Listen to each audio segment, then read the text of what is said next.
My name is Edwin Reinveld. Some people know me as Edwin van der Kley. I listen to both, two long names. We are a company, 42 years in business now, 41 years in business. Siltec is the oldest company. We have a group, IAH.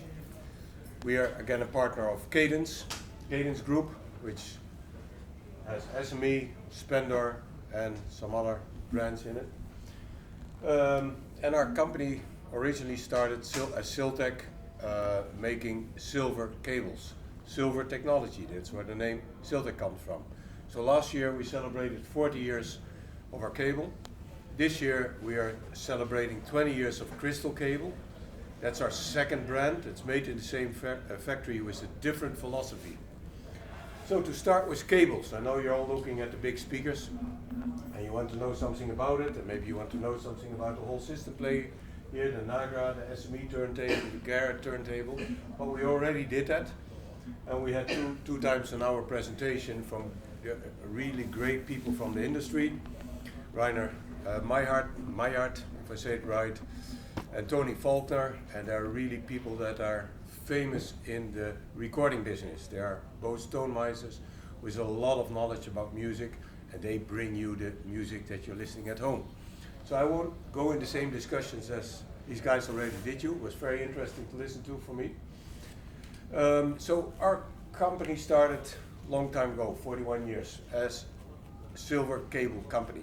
Why silver? It was just experimented by two university students, and they after graduating, they didn't know much what to do. They got a job, but they were a little bit bored, and they liked hi-fi, and they couldn't afford it yet, so they start experimenting with cables. Well, what do? Take some copper wire that you have in your wall, and you take some other things. You go to a jeweler, ask for some silver, and so on, and use some platinum and gold, and try all these things, and find out what is the best sound.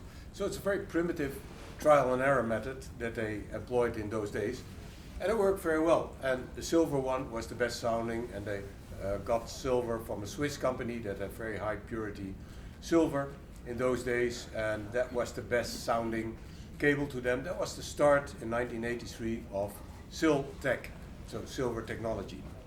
And this is, I came on board many years later. I worked for Philips, so after studying electronics, I got work at Philips Research. After a while, I was a little bit bored there because we were developing a computer, the Mini 2000, or the P2000 it was called. And that was supposed in the late 70s to compete with IBM. Of course we failed, we were too late.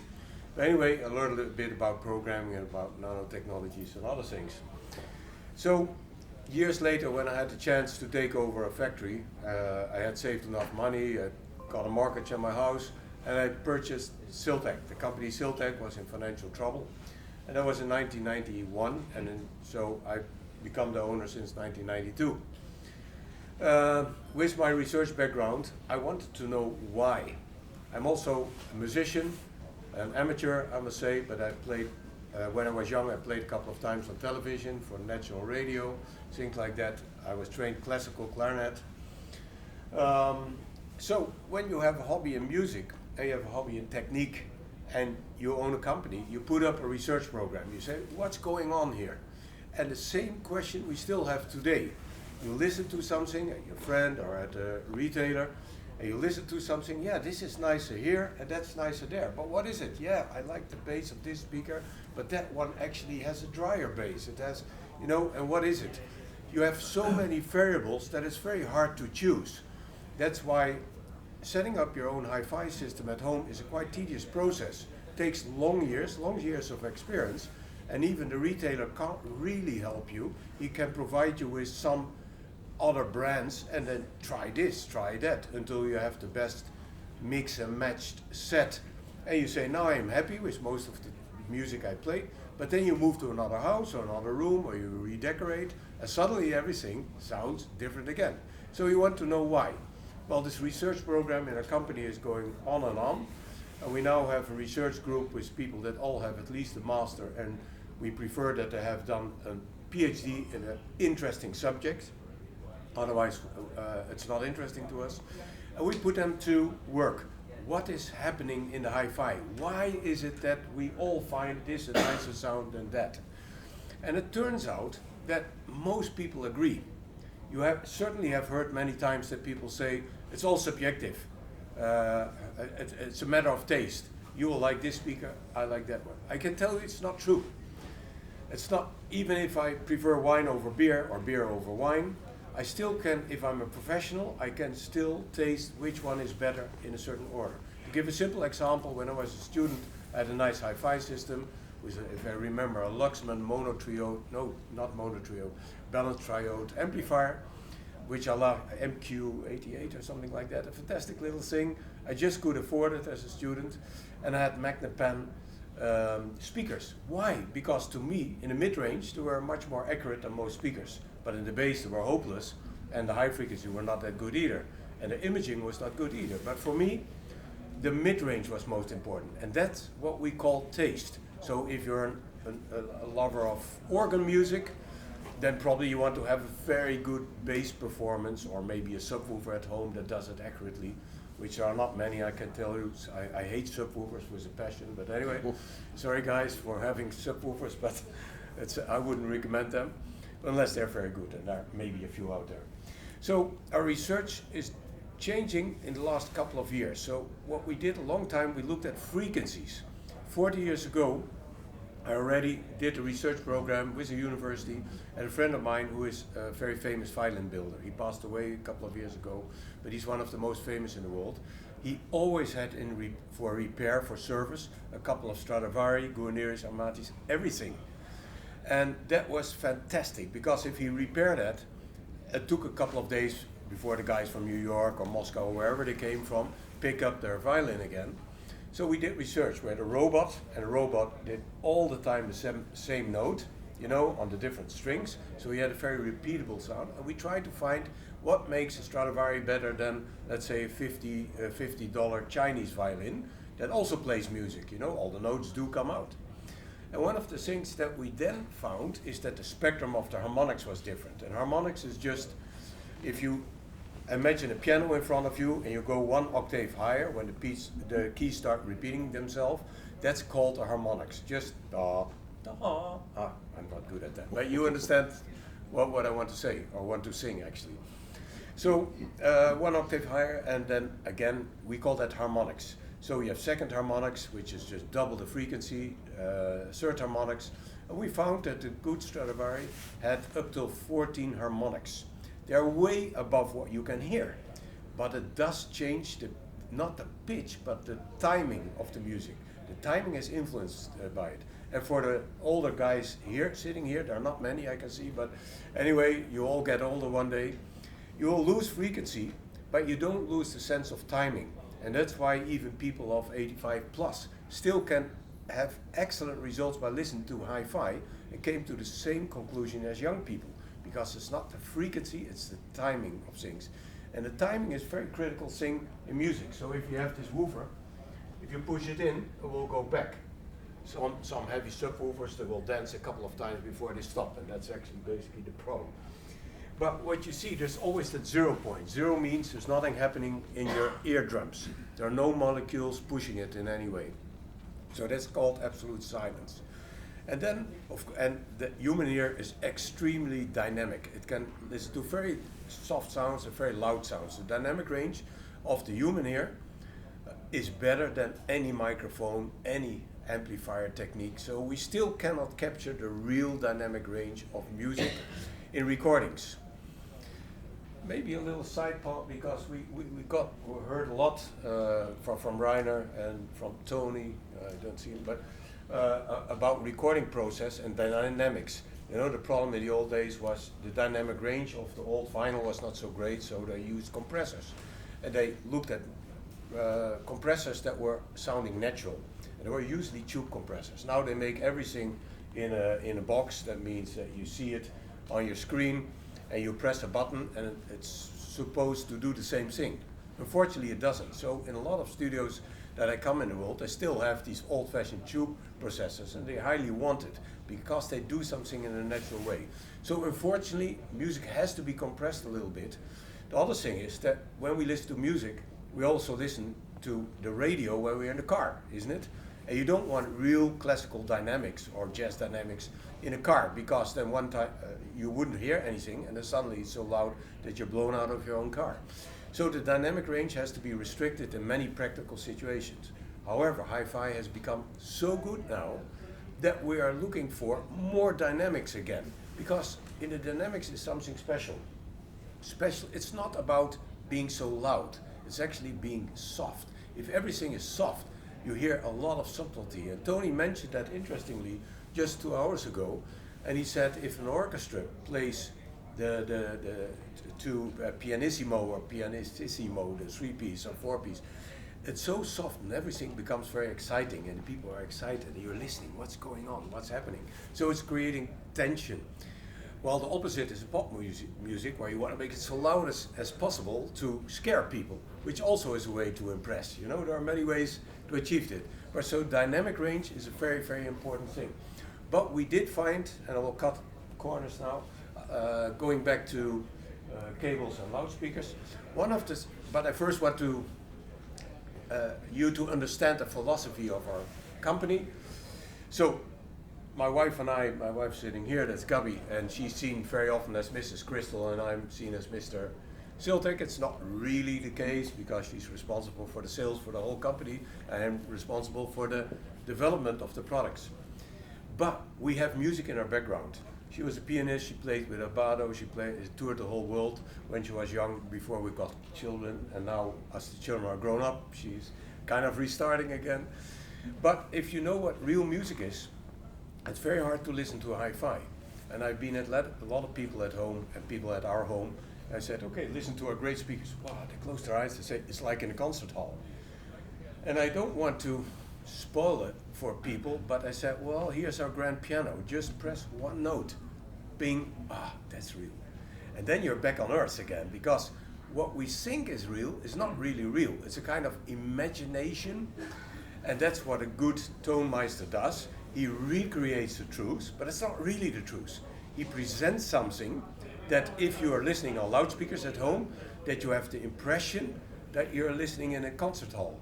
And he has to modify a lot of things, because otherwise you're not living in a concert hall, and you wouldn't want to live in a concert hall. Your room is very different, reverberant times are very different, it's much smaller, you have a lot of reflections.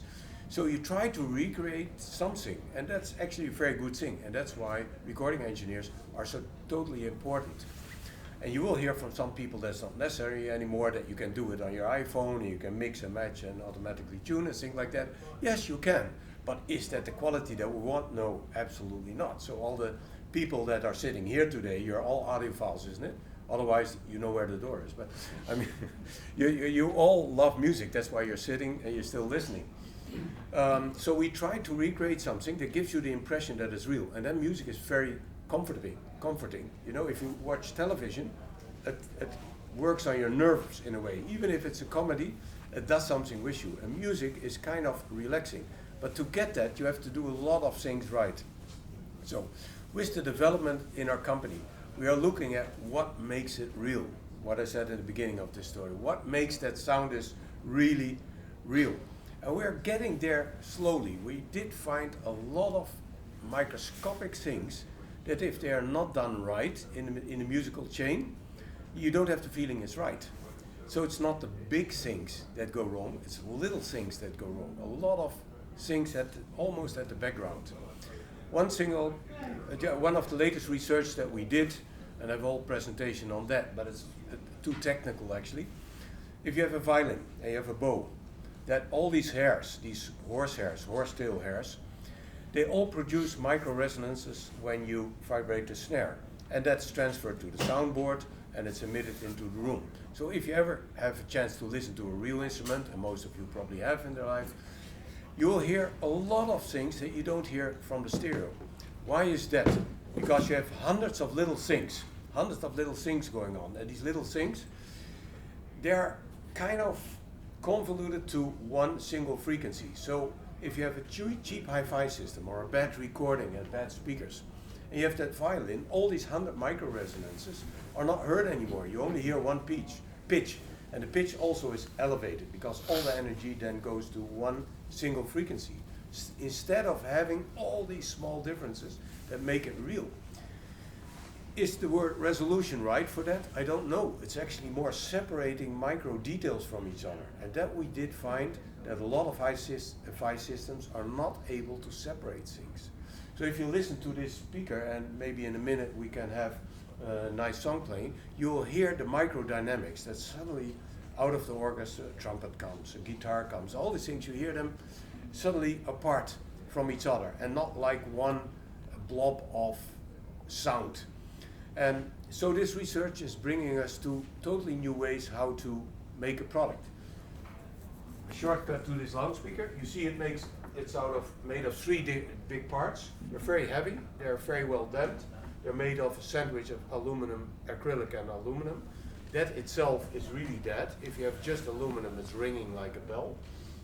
If you take materials of opposite properties, they dampen each other, and we do that all in very advanced software which we call COMSOL, multi-physics. And in that way the engineers already can predict the behavior before starting with it. And you see, of course, a lot of loudspeakers. You don't see all of them because on the side are also two of these woofers. They are 18-inch, 4 of them. Let's start with the bass. As we have grand piano at home, our previous one was a Steinway grand. Now we have a Bösendorfer grand. They are both excellent instruments. And I noticed when I look, and I think Gabi told something before in a presentation here, that I was always measuring under the piano. I was surprised that you don't see the soundboard moving. Also, if you have a guitar, you play the guitar, you strum it as loud as you can, you don't see it moving. But it is moving because that's the only way it gives sound. The snare, the vibration of the snare doesn't give any sound. People think that often the snares are giving the sound. No. They are in resonance, you get that wave, and that's transferred to the sound box that sings with the hole in it when it's a guitar, or the F slots of a violin or cello or whatever it is. So the soundboard is the one that transmits it to the air. And what we did find, that if it moves too much, it destroys the realism. So one of the things we know for ages, and you probably have the same experience, on shows, hi-fi shows, big speakers are big problems. Even at home, big speakers always create big problems. The reason is that this woofer, which is designed to give you oomph, has to move a lot. It moves a lot of air, so it is very flexible. If you have a room resonance, and every room has a resonance, that means for non-technical people that's a wave that fits exactly between two walls, or just between your ceiling and your floor, or the front wall and the back wall. It echoes, it keeps echoing. So if I clap, you hear that? You hear a kind of rattle here. It's very simple, you can do it for yourself.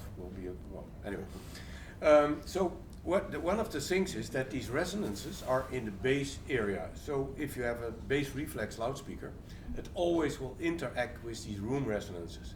That's why a lot of so-called engineers, professors, wrote stories in Audiophile magazine, if you have a small room, you can't hear bass. We all know it's not true. If the wavelength doesn't fit in a room, it doesn't mean you don't hear it. This is an open speaker, which means that if there's a bass sound, the woofer just does this, the air goes that way, so you pressurize the air a little bit, you hear it, and it comes back at the back, and it's a kind of shortcut, so it doesn't pressurize the room, but you do hear the deep bass. So the nice thing with this huge loudspeaker, you can put it in a small room of 3x4 and get excellent results, which normally was not possible with big speakers. Big speakers need a lot of space. So we solved one thing. So we copied that just from grand pianos. These 4 18-inch woofers, they hardly move. A nice side effect is that they don't react to your room resonance. The third thing is that the distortion remains very low.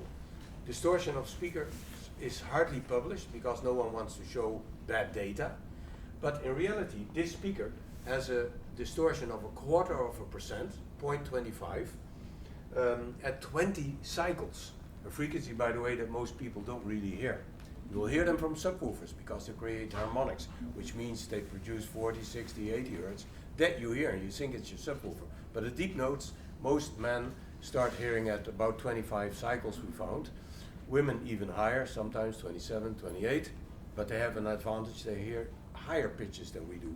So young women often can hear 23 to 25 kilohertz while we men's absolutely stop at 19 or 20.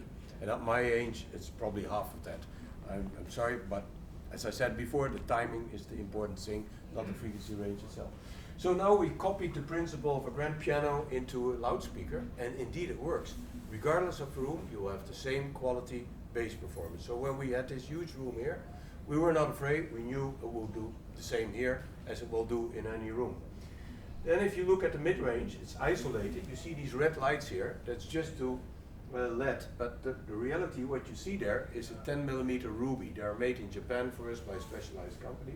They're real rubies, which is after diamond, the hardest material. The idea is that if you have a steel cone into a ruby dish, that it isolates resonances. So if there would be any resonance left in the mid-range, it's not transferred to this mid-range or not to the bass. And you see that here, and you see that here. They're also adjustable, so that depending on your sitting position, you can get a good sound everywhere. You see a ribbon. What is interesting of two ribbons actually, and they act like one ribbon. If you make it in this shape, you don't have much dispersion to the floor and not to the ceiling. Because of that, you have less reflection and get a better stereo image. So all these things are calculated in a way to give the best performance in any standard room. This is a diamond tweeter. You can select based on taste, here we go with the word taste, between a diamond tweeter and a ribbon. And I'll tell you, if you're sitting at the back, you will prefer the diamond. If you're sitting more in front, like in most rooms, you will prefer the ribbon. The reason is not so important. But a ribbon can show you all these micro resonances. That's why even in the recording industry, ribbons, they are not very practical. They are heavy, they are big, have tons of problems, but they are still, I would say, the best microphones that there are, because they capture every micro detail. And going back to my violin and the horsehair and all the noises that it produces, you want to hear that. That makes music real. Of course, because it's from a Siltec loudspeaker, we put monocrystal silver wire in there throughout, so there are tons of silver in here. Is that important? No. The only thing important is that you get a musical sound of it. And I would say, after all this talking, let's have some music, is it? Yep.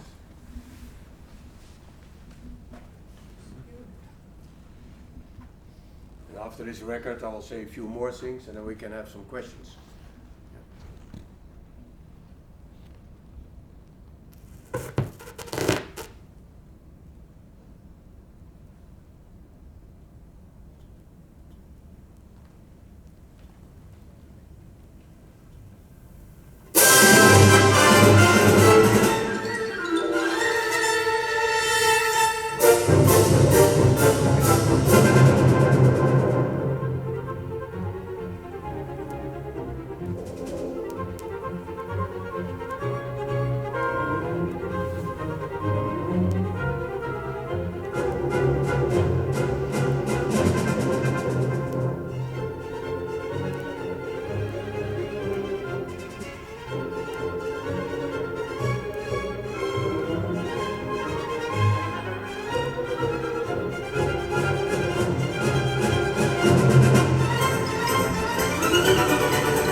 difference in dynamics that for the air conditioning, everything, it's actually too soft. Your voice was louder than the speaker.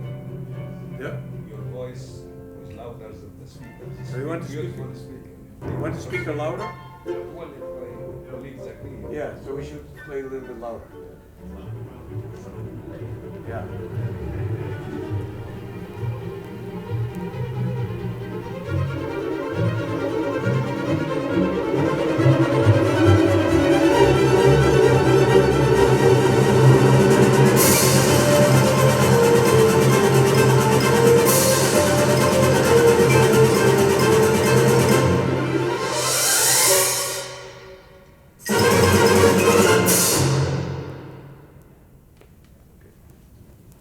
Is that a good volume? Is still okay in front? Because in front it will be loud.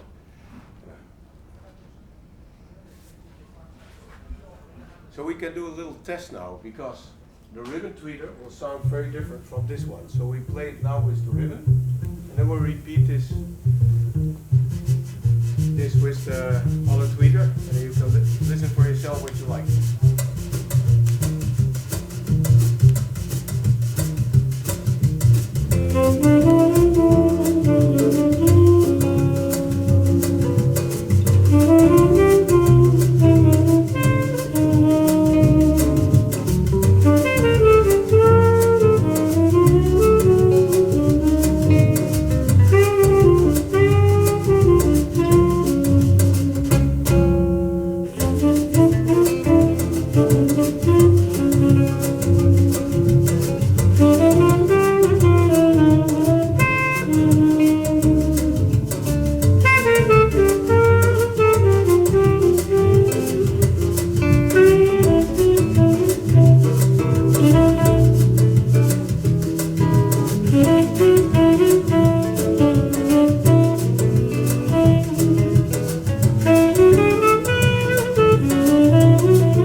Switch from a ribbon to a diamond because a lot of discussion what is better. There's no such thing as better. They do different things. I'm just interested in what you all think and if it's true what I say that at the back the opinions are different than in the front.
We're going back to the ribbon, so we have the full change. Oh no, now it's the ribbon. Yeah, you can press on two sides.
difference and if you have a preference. So if I start with the first row, then if you have preferences for the diamond or the ribbon. Could live with either.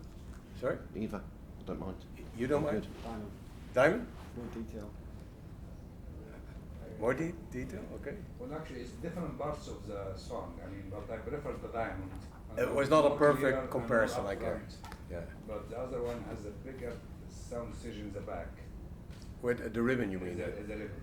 But, Yeah. but I prefer if you force me to the choice, I will go for diamond. You go for the diamond. Sir? Diamond? That's interesting. It's the first time there's more people liking the diamond.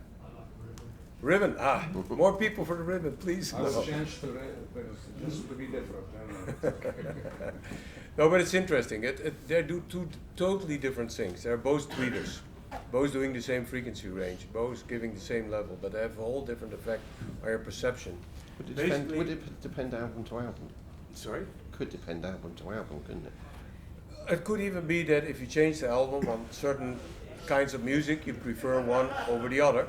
And actually we have a remote control with it, so you even can switch it if you want. And one of the things is that the resolution, the high frequency, this goes up to 100 kilohertz, so many times as higher than we can listen to. But already from a lot of studies we know that up to 50 kilohertz timing you can hear. So you could compare that with 50,000 changes per second. So going to 100 kilohertz means that there will be no resonances, no side effects. Also, the ribbon is lighter than the air it moves. That means it's totally damped, has zero resonance. There's no resonance, no micro resonance anywhere. And that's the big benefit of a ribbon. The diamond is a very stiff structure because it's diamond, it's very rigid, and it rings at, or it cuts off at about, this one at about 30 kilohertz, also higher. But a diamond is quite heavy material. This aluminum, as I said, it's lighter than the air it moves, it's micrograms. And a diamond is relatively heavy material. And although it's made as light as possible, it still has its weight with it. So if you have weight with a tweeter, it kind of swings nicely with the music it is. But if there's a sudden change, it takes a little bit while before it makes the change, while the ribbon will follow immediately.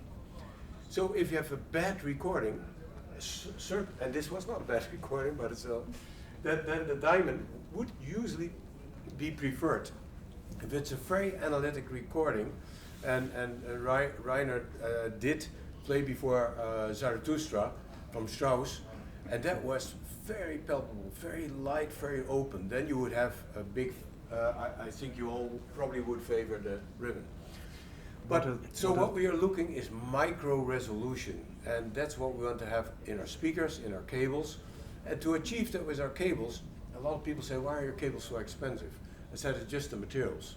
And the materials are very expensive. We use solely silver, gold, or a mix of it, and usually in monocrystal form, which means you have to have a very high purity.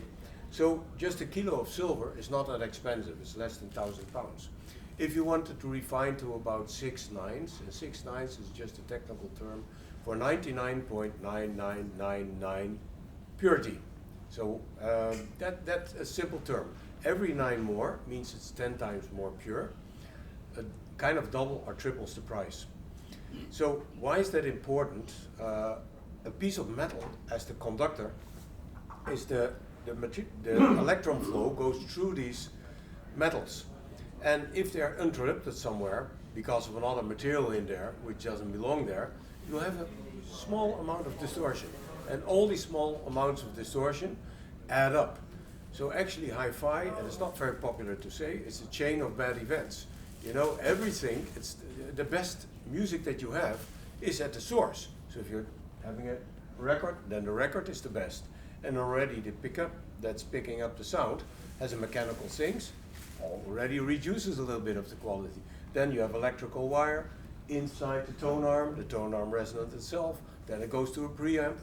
So along the chain you only lose a little bit of information and a little bit of quality, you add a little bit of distortion. And all these little bits together make that at a certain point your brain says, there's something wrong, this is not real anymore. And that's why we are so fanatic in finding which errors are critical and which are not. In the old days, if I'm talking about the 70s and 80s, very famous brands like KEF and B&W from England, they were fierce competitors, they still are, I think. They, in the 70s or 80s, they wanted to rule a fret frequency response. I had one of these speakers, KEF 107, if I remember well. It was a terrible speaker, it was not good at all. There weren't that many better speakers in those days, but the rule of flat frequency response didn't bring anything because they were looking at the wrong thing. Now everybody looks at FFT, which means a frequency analysis, also doesn't bring much. Even distortion analysis in harmonic distortion, if it's below a certain level, it's not critical at all. But there are certain amounts of distortion that are critical. We see, if you look at the left, you see a window, and you see these lines from the windows connecting each other. How does harmonic distortion measurement work in equipment? You have to know that. It's looking at a percentage of the error compared to the main signal. So let's say we take a sine wave and we have a certain surface area and we compare that with the error signal. That is called distortion. Is that realistic for music? Not at all, because music is not one continuous sine wave. Then it's very easy to make a speaker, you know, just make sure that it just dances, it goes back and forth in the frequency you want. That's not a speaker. Music is very complex because a lot of things happen at the same time.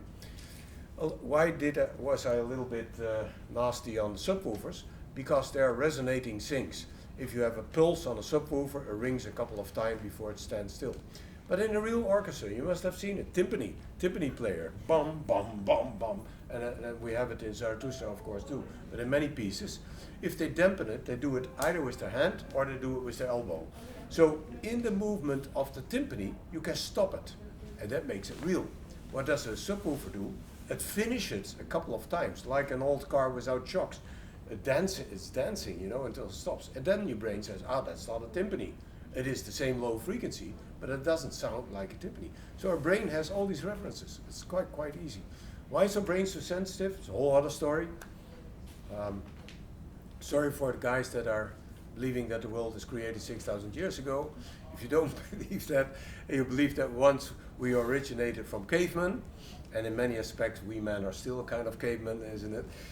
But in those days, people lived outside. They didn't live in houses. They lived in caves or in shallow areas in the woods somewhere. Everybody had to live near a river. Why? There were no roads yet. There was no GPS invented, no cell phones. So how did you find your way back? Only through rivers. So rivers were actually the paths where people moved. So you always lived near water. You hear water. You hear trees. Trees are giving you shade and a lot of other things. And you have a lot of background noise. And the interesting difference with measurement equipment is we can live and listen within the noise. So why do men have a lower frequency response than women? Why can we listen to lower frequencies? Just imagine your wife is protecting the kids. There's a little mouse or something like that in your cave. Everybody's attention will go to that little noise there. And the women it's even more critical for women because they were in the old days, I know it's not good to say now, taking care of the children. You know, it was like that. And the men were still hunters. So they had to go after the herds. So if you have the trembling noise for a herd, if you ever heard it in Africa, it's really scary. But everybody is on his toes, you know, there's something going on. There's a herd. So either you have to flee because it's coming towards you, or you can eat it. You go after it. So that's why men have this lower frequency response. And there are a couple of other things too. But all these things are built in nature. So we are very good with all the background noise of wind, leaves, water, we are still able to hear very small details. One of the things is impulses. You know, if I just knock on something, if I do this a couple of times, or someone would knock on that window, everybody would look at the window. Whatever I'm telling, whatever music is playing. So an impulse noise is usually alarm. An alarm means I have to pay attention to it. And I completely forget all the other things that are going on. If you understand all these things, you see how many things go wrong in the replay system of the audio. Thank you. So a lot of people always say, yeah, it's the recorders that don't make it. If you have people that say there are only 3 good CDs I can play, or all the other is just rubbish today, it means their system is wrong. A good system should be able to play anything. And of course, high-end recordings give you more pleasure than low-end recordings. But it still should make the best out of it. Yeah, let's play some music again. You mentioned the ribbon tweeter and the diamond. What other drivers are in that mid-unit? Sorry? You mentioned the ribbon tweeters and the diamond tweeter. Yeah. What other drive units are in that mid-unit? Okay, so the question about the drive units, this is a ribbon specially made for us by a company called RAL. The difference with the original one, it has an amorphous transformer. It's a technical term for something that's more close to ideal. And it uses our wiring in there. It uses monocrystal silver wiring. This is a tweeter made by a German company, Blisma. This is a tweeter that we developed together with Sias. It has a silver voice call, silver leads and everything. So all these, this is an oval voice call driver made by Scanspeak. So everything in here is made special to our request so that it does the things that we want. For instance, the compliance of all these things is higher than the standard brands. What is compliance? And why is it so important? It's a very little thing. It's called slipstick. You know, if you have something you put on your table and you move it, you need a certain amount of force before it starts moving. That will happen with the resonance because you're putting pressure on it. Then some way the jar will start moving a little bit too quick and then it slows down. If you would measure that, it would be like a damped resonance. Every loudspeaker, unfortunately, works like that. If you put a little bit of energy on it, there's a certain minimum amount of energy before it starts working. And then, of course, because there's too much energy, it will do this, it will resonate. It's also kind of micro resonance, deteriorating the quality of music. So all the drivers in here are maximized to be so compliant that they have an absolute minimum amount of slipstick. Because of that, you get much finer detail. I know you can hear it despite the airco here making noise and background noise that we have. And you're sitting quite far away from the speakers too, so that we can have a lot of people sitting here. But still, you can hear it. You hear it when you hear the music. You can count how many string players are playing, and you hear all these micro details that you normally don't hear. A lot of speakers that you hear, they make big sounds, so they put on vocal voice, and you hear a very clear woman, but all the side things are gone. You know, every little detail around it, usually you don't hear.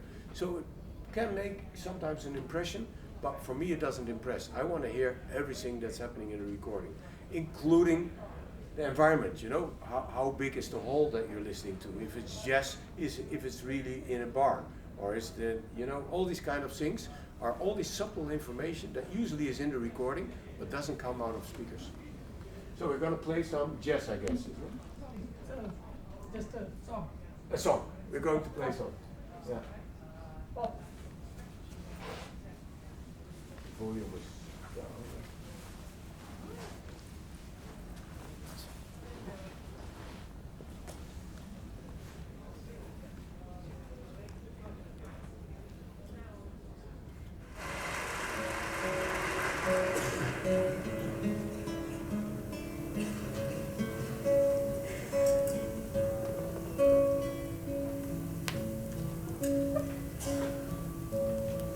I peeked in to say good night. Then I heard my child in prayer,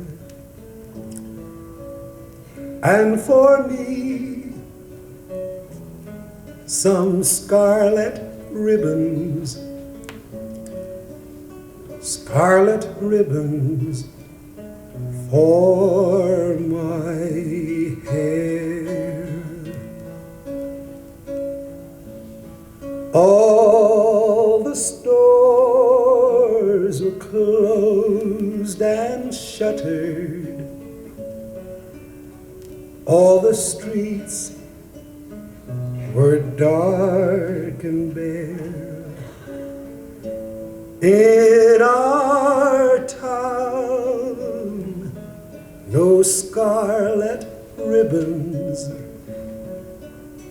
not one ribbon for her hair. through the night. My heart was aching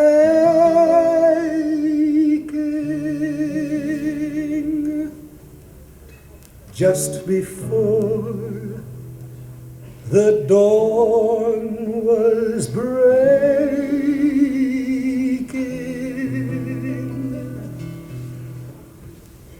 I peeked in, and on her bed, in gay profusion, lying there, lovely ribbons, scarlet ribbons, scarlet ribbons for her hair. If I live to be 100,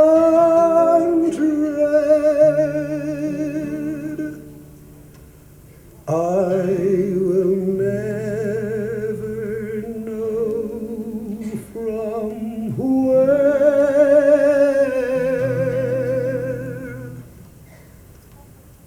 came those lovely scarlet ribbons,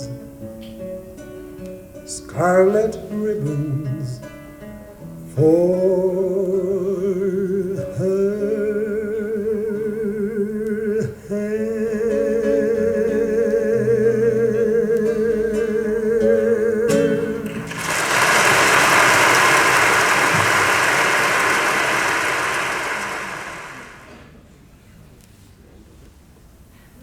March, Gary.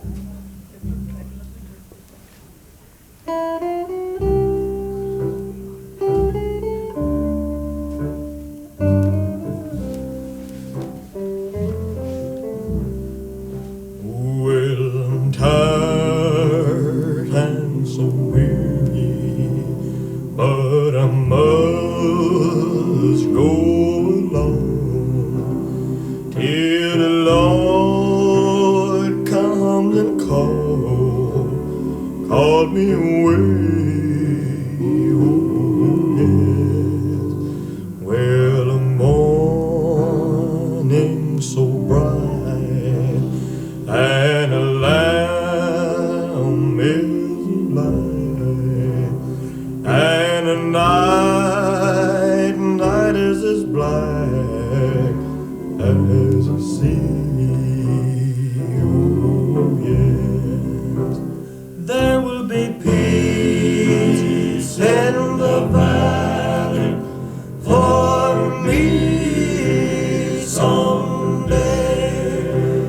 There will be peace in the valley for me. Oh Lord, reign.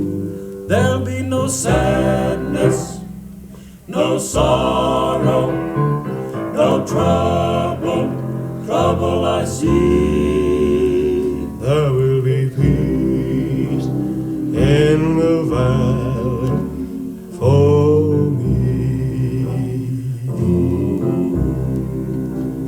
Well, the bear will be gentle, and the wolves will be tame, and the lion shall lay down by the lamb. Oh, yes.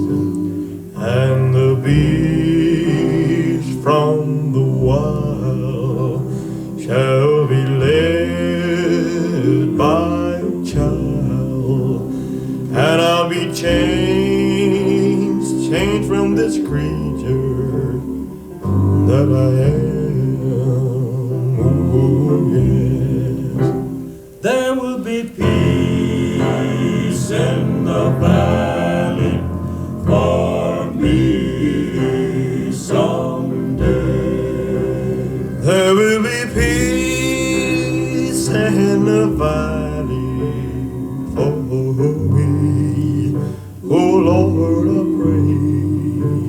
There'll be no sadness, no sorrow, oh my Lord, no trouble, trouble I see. There'll be peace in the valley for me, for me. So if there are questions about cables, about speakers, that's Harry. The first track was Harry. Harry Belafonte. Oh, both of them? No, that was Elvis. Yeah, that was Elvis. So the first one was Harry Belafonte. And the second one? Elvis Presley. Yeah. I didn't know they ever performed together, but now they did. They didn't perform. No, I know. Anyway, question about cables. Yeah, please. Obviously, you specialise in silver cables. Well, in any cable, as long as we use the best materials that we can find. Mainly silver. Yes, silver and gold. Yeah. So, my experience using silver, it tracks a bit from the base. Is that something you found? Or No. I can imagine. It depends on the material that you use. You know, there are a lot of silver cables out there that are not really silver, are silver coated. They all have an effect on the sound. If you have a very high purity silver or copper cable, the sound difference is very small because it's not the metal, but it's more the purity. The benefit if you have very pure silver, and as I explained before, the purity makes it expensive, not the raw material, the purity. If you have the same purity in copper, it's just as expensive as the same purity silver. But silver doesn't deteriorate in time. Actually, it improves over time because your metal structure slightly improves over time. And that's something you don't have to do anything for. It's kind of continuously breaking in. While with copper, which oxidizes at room temperature, it doesn't. A lot of people say, yeah, but silver does oxidize too, because they know from cutlery, you know, that you have a spoon or a cup. That's not really silver. Even if it's 925, as they call it, which is sterling silver, 7.5% is iron or nickel to make it strong. Our cable, even the ones that you're listening now, they are more than 2.3 millimeters diameter. You can wind it around your finger. It's that soft. So high purity silver is an extreme soft metal, and it will never oxidize until about 450 degrees centigrade. Well, you will not reach that in your house. There's no way. But copper does degrade. That's why if you look on internet, it's a strange story. I'm not here to sell second-hand material. But if you look on internet, the highest price for second-hand cable, even sometimes 40-year-old Siltex, are still retailing for very high people ask very high prices for second-hand, higher than any other brand. The same is now valid for crystal cable that we make since 20 years. Also made of silver or gold or silver and gold. Also those cable have got a very high second-hand or used value. And there's a reason for it, not because it's just a brand name, but because people know even if it's 20-year-old, it's still a fantastic sound. And actually, they actually slowly got better over time. And that never stops, and that has to do with the fact that it doesn't oxidize. If you have a crystal structure, there's always some errors at the surface, they call it microcracks. They close over time very slowly. If it closes, it reduces distortion, it sounds more fluid. So that's the reason. I hope it answers what you want to know. Maybe my cable's just quite expensive. You should try a Siltec or a crystal cable, and then decide if it's the silver or the copper or the brand that you're listening to is the effect. I must say though, you said something about the bass. Usually with our cables you get a more controlled bass over some other brands of cables that have a loose connection, but that's not the same as less bass. It's more controlled, and there's a whole other reason for it. But it's It's not less space necessarily, it's a weak space. oh no, not at all. No. But did you ever try our brands? Okay, well that hopefully answers it then for you. Other questions, please. Yeah. No? Yeah, some people are joining in, but it's from 2 to 3 we had a presentation, and that's, well, we are going to play music, so I think that's the most important thing that you're all here for. I want to thank you for your attention, and thank you for coming and listening to the story. Yeah? Thank you.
Scarlet